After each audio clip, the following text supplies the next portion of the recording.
After these things, Jesus showed himself again to the disciples by the Sea of Tiberias. He showed himself in this way.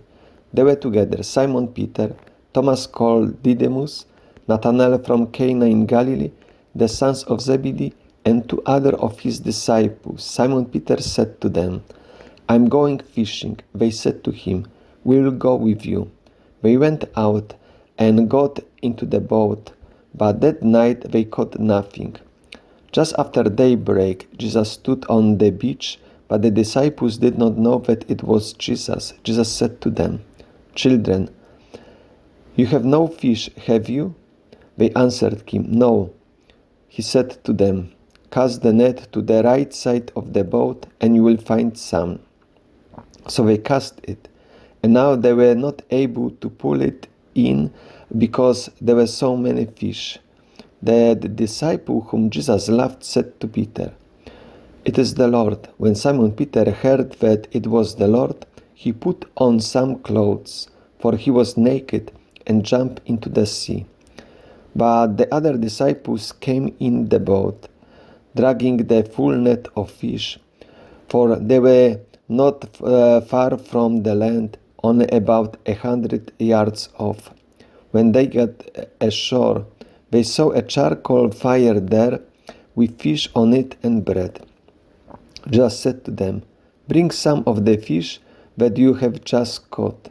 So Simon Peter went over and dragged the net ashore, full of large fish, 153 of them, and though there were so many, the net was not torn.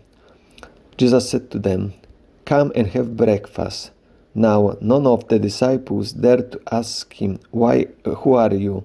because they knew it was the Lord. Jesus came and took the bread and gave it to them, and did the same with the fish. This was now the third time that Jesus appeared to the disciples after he was raised from the dead. When they had finished breakfast, Jesus said to Simon Peter, "Simon, son of John, do you love me more than this?" He said to him, "Yes, Lord, you know that I love you." Jesus said to him, "Feed my lambs." A second time he said to him, "Simon, son of John, do you love me?" He said to him, "Yes, Lord, you know that I love you." Jesus said to him, "Tend my sheep." He said to him the third time, "Simon, son of John, do you love me?" Peter was distressed that he said to him the third time, "Do you love me?" And he said to him, "Lord, you know everything. You know that I love you." Jesus said to him, "Feed my sheep. Very truly I tell you, when you were younger, you used to fasten your own belt and go wherever you wished. But when you grow old, you will stretch out your hands, and someone else will fasten a belt around you and take you where you do not wish to go." He said this to indicate the kind of death by which he would glorify God. After this, he said to him, "Follow me."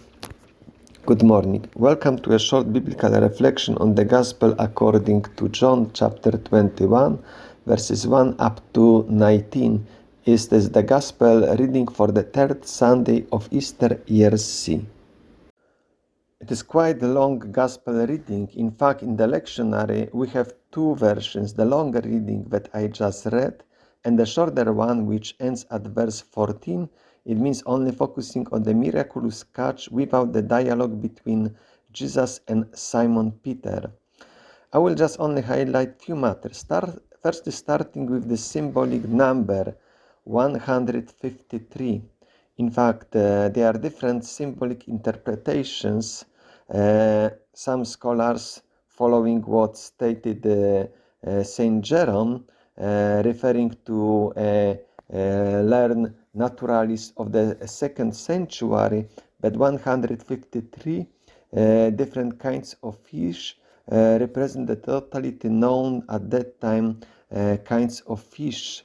But it is rather, in my view, improbable that John the Evangelist Apostle would just be pointing out to such a matter.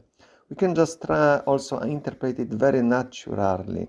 They were so much surprised, and as fishers, they were, after that miraculous catch, they were for sure also curious to count the number of fish that they were able to catch.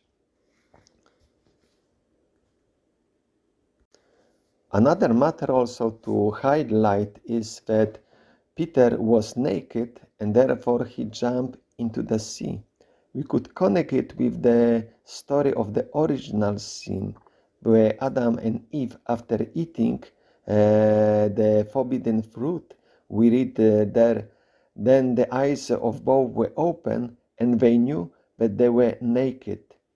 So that in that way, connecting with that story of the original sin, Peter is realizing similarly that he is sinful, that he is unworthy to meet with Jesus. For sure, also it links to the dialogue which later on is between Jesus and Simon Peter, because Simon Peter denied Jesus 3 times.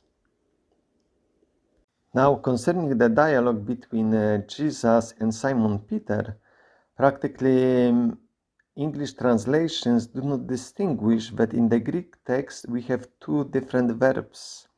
The first two instances, Jesus is using verb agapo, which means love, and then Peter consequently always answers using verb phileo, which to distinguish we could translate not as to love but as to like, because also that from that verb phileo derives also nun philos, which means friend.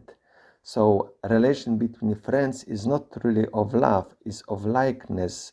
If we compare it with love which is between husband and wife, so there is completely different relation. And then the third time, of course, Jesus now is using the same verb as Saint Peter.